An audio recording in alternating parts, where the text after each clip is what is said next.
Buenos días, damas y caballeros. Bienvenidos al debate regional El impacto de las políticas y la inversión orientadas a la primera infancia en la productividad y la innovación en América Latina, coorganizado por la Escuela de Gestión Pública de la Universidad del Pacífico, Dinamica, Fundación Femsa, United Way y Georgetown University.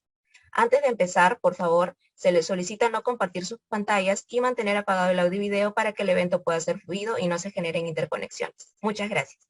Ahora, para dar inicio al evento, le damos pase a Santiago Mariani, docente de la Universidad del Pacífico y asesor del proyecto por la infancia en Dinámica.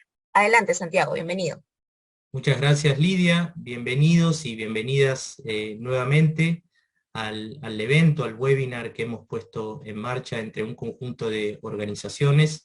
De acuerdo a nuestro programa, en las palabras de bienvenida vamos a tener primero una intervención de Cindy González, la jefa de proyectos del área de inversión social de primera infancia de la Fundación Femsa, y seguidamente va a ser una intervención también de 5 minutos, Cristina Gutiérrez, que es la directora ejecutiva de United Way Colombia.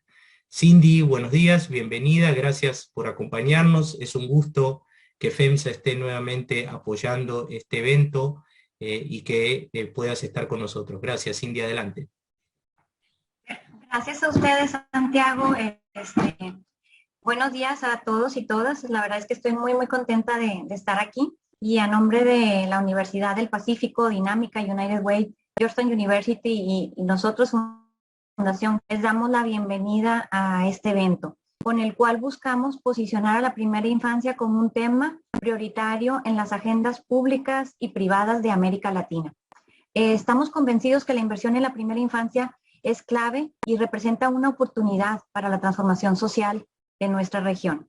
Hay numerosos estudios que muestran cómo hay beneficios para estos niños que reciben una buena inicio en la vida en términos de que llegan mejor preparados a la escuela, logran mejores resultados también en la vida adulta, mejores ingresos y incluso hay estudios que muestran cómo hay menor probabilidad de cometer delitos.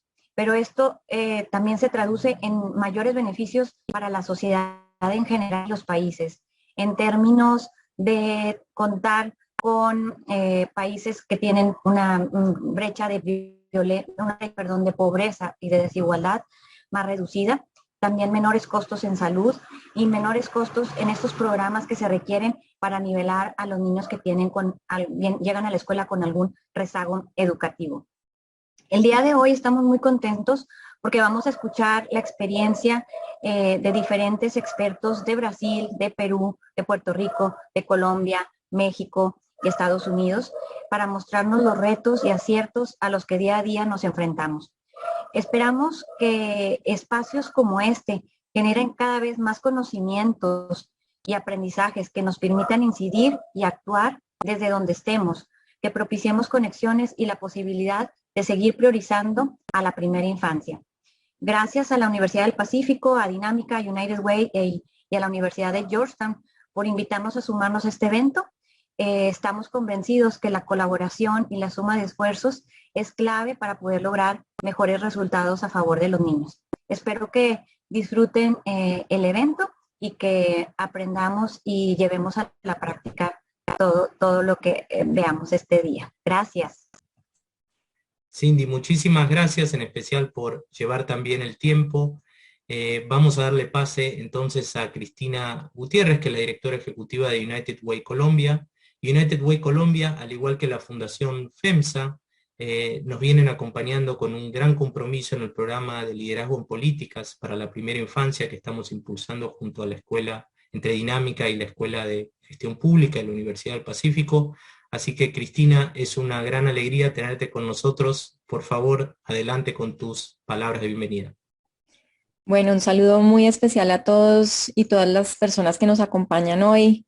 Muchas gracias a la Universidad del Pacífico, a Fundación Femsa, Georgetown y bueno, United Way, que como siempre actuamos como la red que somos. Estar aquí hoy presentes para nosotros nos llena de orgullo. Hemos apostado desde la Fundación por muchísimos años a la primera infancia, pasando por diferentes roles. En su momento alcanzamos a tener operación directa, aprender de lo que significa estar en los territorios, tener la intención obviamente de mejorar la calidad de la atención integral de los niños y niñas para tener también intervenciones con una mirada de trayectoria educativa. Consideramos que la primera infancia es esencial para el desarrollo de una sociedad, y esa visión y la inversión que hacemos desde el inicio, si se mantiene con una visión de trayectoria educativa de calidad, donde el niño es el centro de la educación y al final los maestros son facilitadores de ese proceso, creemos que tienen gran relevancia para todo el sistema educativo. Desde United Way Colombia hacemos una apuesta muy grande por la innovación educativa. Últimamente nos hemos arriesgado muchísimo a ser disruptivos en la primera infancia, atraer y movilizar diferentes actores del ecosistema. Por eso, por ejemplo, el trabajo con las universidades para nosotros es súper valioso, y poder a través de procesos de investigación generar evidencia que nos permita tomar buenas decisiones no solo a nivel de política pública, sino decisiones a nivel de los operadores y las organizaciones como nosotros que hacemos inversiones en primera infancia. Por supuesto, a las empresas que también están pues siempre muy motivados por invertir en estas iniciativas. Entonces, invitarlos a disfrutar el espacio de hoy. Tenemos unos speakers maravillosos con una mirada interdisciplinaria, y a través pues de esta iniciativa poder compartir cómo fortalecemos esas políticas públicas, la importancia de la investigación y la evidencia para fortalecer todo nuestro trabajo en primera infancia. Gracias nuevamente a los facilitadores y organizadores del evento por esta invitación. Muchísimas gracias, Cristina. Y siguiendo con el programa, vamos a darle paso al doctor Neal Horen. Él es el director del Centro para la Niñez y el Desarrollo Humano de la Universidad de Georgetown. Y Neal nos viene acompañando en el programa de liderazgo ejecutivo como un docente muy calificado, muy exitoso, y que a través de su expertise, su experiencia, nos ayuda a que los líderes que convocamos en el programa conozcan en profundidad la importancia y la complejidad que entraña la creación de un sistema para la primera infancia. Y eso es lo que le pedimos, que en 15 minutos pudiera resumirnos los principales componentes y el desafío que entraña generar en nuestros países un sistema que dé respuesta a la primera infancia. La exposición de Neal va a ser en inglés. Tienen ustedes la posibilidad, si requirieran la interpretación, tienen que tocar donde está abajo en la barra el icono del mundo y el hacer clic en donde dice español, y ahí van a poder seguir la exposición. Neal, muchas gracias de nuevo, bienvenido, y adelante, por favor. Está pidiendo Neal si lo pueden habilitar para habilitar la pantalla, así puede hacer su presentación. Yeah, you gotta let me share my screen. There we go. All righty.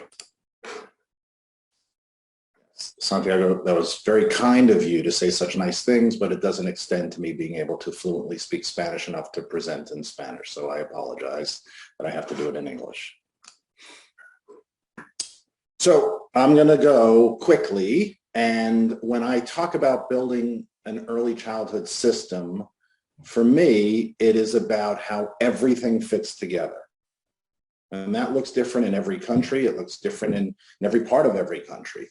And so when I think about this, I like to think about this from a different perspective. And some of you may have seen this before, so just pretend to be interested and it'll make me feel better. But I think that it's important to understand that when we think about building a system, it's really complex, and it's particularly complex post-COVID.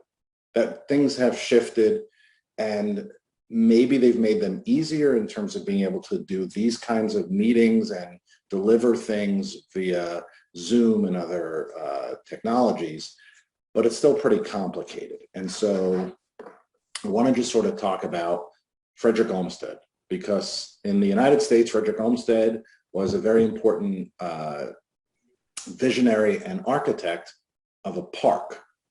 He built Central Park in New York City. So for many of you, when you think about this, this is New York City. You all have massive cities like this. And in the middle of a very small city, 24 square miles, so really small, there's a massive park. And in order to make that park, somebody had to think about, how do we do this? How do we put everything together to put this park in the middle of this city?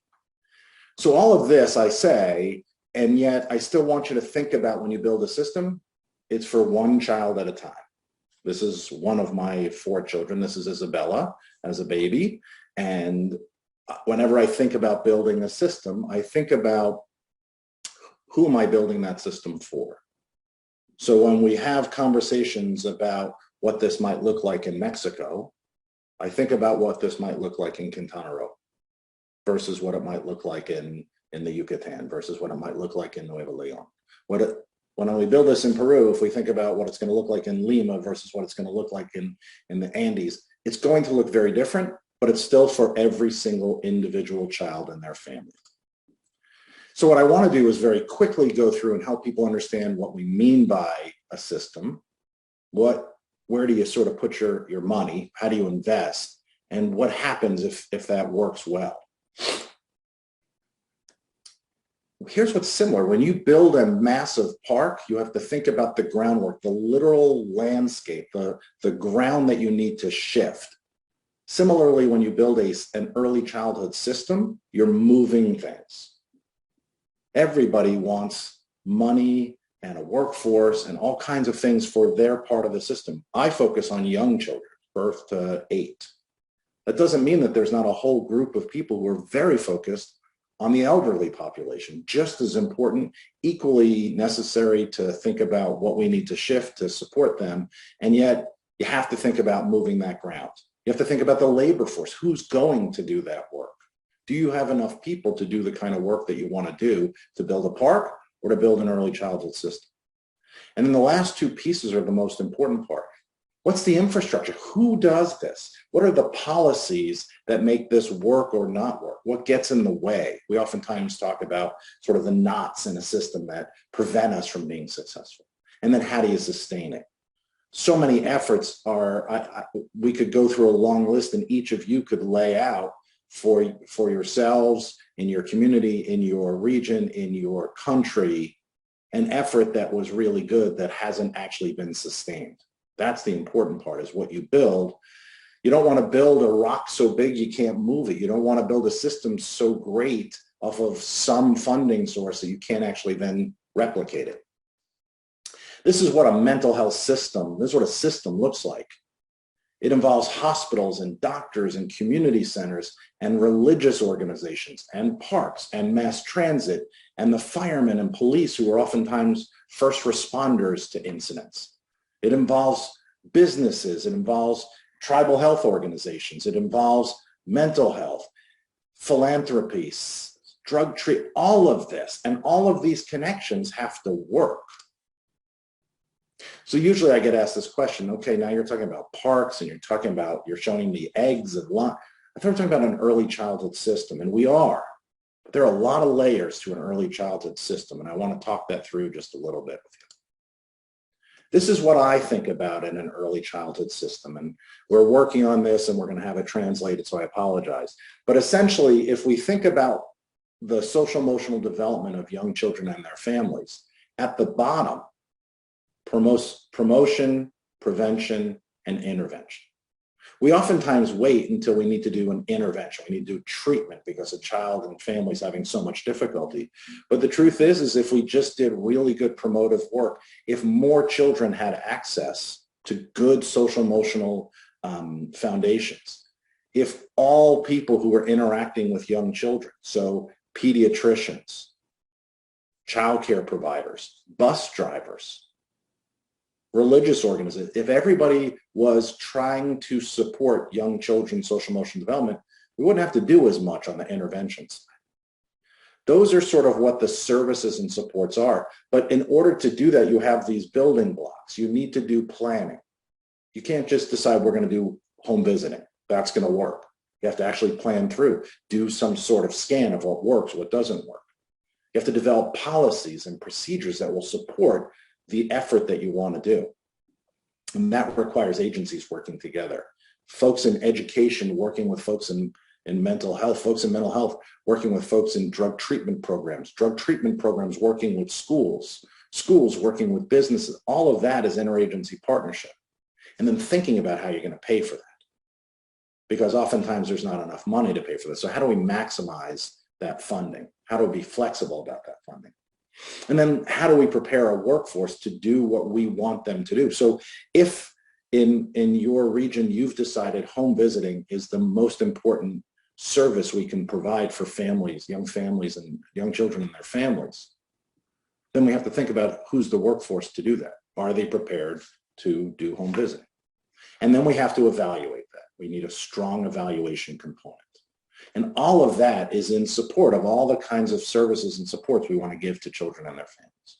That's what a system looks like. And then we have to think about those policy levers. So, that's what I think about.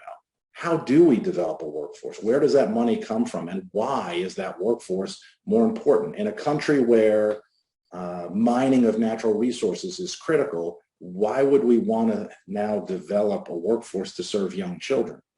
Well, maybe we want young children to grow up to be engineers and folks who can work in the mining industry. They can't do that if they don't have if they have mental health issues, which we would address very early on. We have to evaluate this. So how do we start to figure out what policies are in place to do that? We have to figure out what works. So those evidence-based practices. And then we have to market this. So we've been talking about where are people on a daily basis? Where do they get their information from? And how do we provide to them information about this that makes them want services for their young children and families? So then we start to think about, but there's lots of competing interests. So we have to figure out where is the public will for this? How do we get people to see the value of building an early childhood system when there's plenty of other things to do? In a place where in a place where gasoline prices, I just paid $5 American a gallon, which maybe that's good compared to everybody else. If that's the most interesting thing to somebody or the thing that's weighing on their mind, they may not be as interested. So how do we build up that public will?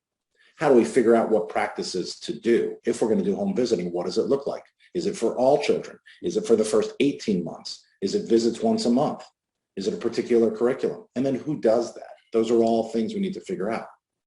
So one of the things that I often challenge folks to think about is, where are you now? Where do you want to be in 1 year, 5 years, and 10 years? Those are the kinds of things to think about. What does our system do well? Where in our country do children and families do well? Where are services available? Where are they not? Where are the challenges? Where are those knots? And where do we want to be in a year in addressing those? Where do we want to be in 5 years in addressing those, in 10 years? And I say that because it takes at least 15 to 20 years to really build a system. So when they built this park in the middle of New York City, they had a whole plan about this. And you need a strategic plan of what you want to do to achieve the 1, 5, 10-year plan. You then take that model, and in the case of this park, they majorly shifted where trees and shrubs and grass would be, walkways and complex tunnels underneath and things like that. And that's what we're going to do if you're going to build a successful system, is you're going to start to figure out, how do I implement that? How do I pay for it? And who does? So in a public health approach, we start to think about evidence-based practices, not just for treatment, not for the child who is aggressively acting out, but for the child who may be more likely to have attentional difficulties or anxiety or post-traumatic stress disorder, things like that. And then we think about, what are the right interventions? So if we have a preponderance of a particular social emotional difficulty, we want to start to think about, how do we address that? So if there's a high rate of autism in a particular place, then we have to think about, how do we address that? If there's a low rate, then we probably wouldn't build up that part of the system quite as much if we had other children who've experienced lots of trauma. Then we start to think about where those partnerships are. And they did this quite similarly in terms of building the park. There is payoff to this, and this is one of the arguments to make. These are two examples from the United States. The Harlem Children's Zone, which is a small part of New York City, in which by investing $5,000 in a young child, the payoff is that you don't pay $125,000 down the line for housing somebody in a prison. That's the argument, is that we invest now and the return on that investment is pretty substantial.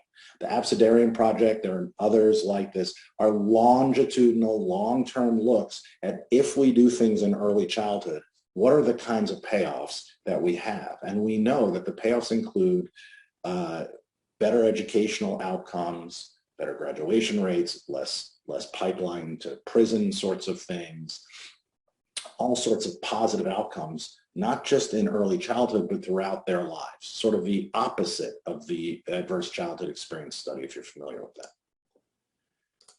So I want you to start to think about that part of what this really was about those relationships that everybody was working in Central Park had. Systems development's about relationships. How do people at different ministerial levels actually work together to have common goals, despite the fact that their ministry may be targeted with working in a particular sector of the early childhood system? That takes political change. It takes leadership. It takes champions within those organizations, within those agencies, within those ministries. We have to measure out the system. We have to have good data. Data is what you take to a legislature and say, this is saving us money. When we do early intervention for a child who has autism, the cost savings analysis shows you it's about $1 million that you can save for each child. James Heckman has won a Nobel Prize in economics for showing what the return on investment is in an early childhood system. Leaders have to be the ones. So while Olmsted is building a park, all of you are building a system.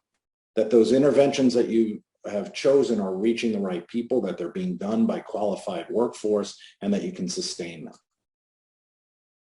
And that we're addressing all the disparities so that it's not just if you live in the right part of a country and you have access to all the professionals, you're good to go. But if you live in a different part of a country, sorry, we can't figure it out. We have to figure out how to reach all children and families. And that may look different in very rural, remote, isolated parts of the country. There's no end point in this. We have to evaluate the process, build that infrastructure, and start planning for how you're going to sustain this from the beginning. How will things get paid for? There are lots of shifts in leadership, in governments, in legislatures, in what the priorities are in terms of paying, and it really requires a dedicated infrastructure, a group of people who consistently are keeping their eye on where we want our early childhood system to go. What's our vision? Where are we trying to get to in 1 year, 5 year, 10 years? This is what Central Park looks like, and you can see that there's a clear design in terms of the four transverses, the things that cut across, so you can sort of get across from one side of the city to the other, all the different views. You always have to take this long view. It's not what can we get done in the next 6 months. That's important. It's what can we ultimately end up with. Because when I think about, this is how old I am, is that the pictures are so like, you can't even tell that that's me and my dad on the right. But what goes around comes around. How my dad raised me is how I raise Isabella. What we are trying to do is build a system so that for the next 4 generations, things look qualitatively better for children and families, because the payoff for that is things look better for our entire society, for our entire country. So I challenge you, because I'm right at 15 minutes, Santiago, as I promised, to think about what you're going to do. So thanks for your time, and thanks for letting me talk in English a lot easier for me. Neal, muchísimas gracias por tu presentación, muy prolijo el uso del tiempo. Y realmente siempre inspirador escuchar el desafío enorme que en nuestras sociedades tenemos por delante para crear un sistema para la primera infancia. Bueno, continuando con el programa, vamos a invitar ahora al doctor Álvaro Monge. Él es economista, es socio, director y gerente general de Macroconsult, ya nos ha acompañado en otras ocasiones, y en esta oportunidad le hemos pedido que nos ilustrara sobre algo a lo cual Neal se ha referido. Seguramente Álvaro lo va a profundizar y lo va a detallar en su presentación, que es el impacto de la inversión pública orientada a la primera infancia en la productividad y la innovación.